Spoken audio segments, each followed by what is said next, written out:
the food that it's given.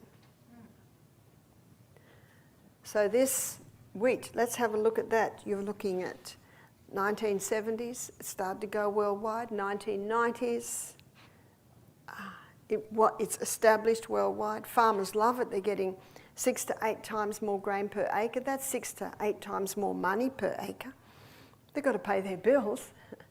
So very difficult, very challenging for a farmer to find out about the wheat and want to make the decision to go to ancient grains. He's looking at a big monetary loss because he's not going to get as much grain per acre. You see that? I found it very difficult, very interesting looking at Ellen White's writings in the little book Temperance chapter 2. I think on the second page, she looks at the devil and his angels trying to make something that's going to really be a curse to humanity. And Satan came up with a plan. He would change the fruit of the vine, and the wheat. That's the only food that is quoted in that section, the wheat. The wheat, and that's exactly what happened.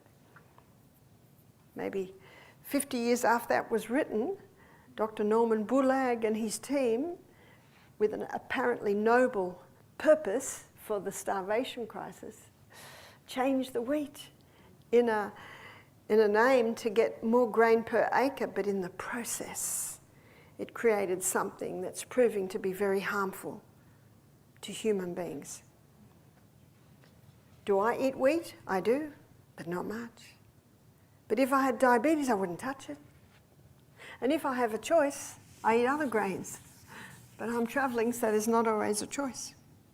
And I think if I had cereal and toast for breakfast, sandwiches for lunch, pasta for tea, overloaded the wheat, and how many do?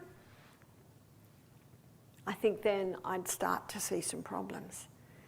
You see, in Genesis 1:29, when God's telling Adam and Eve what to eat, he said, "Behold, I've given you every herb-bearing seed." That's many. There's so many different grains. He didn't say, "Behold, I've given you wheat." And yet how many people, that's their predominant grain. It's time to explore the other grains. It's time to go to the ancient grains. It's time to have a look at the huge variety of grains that we have.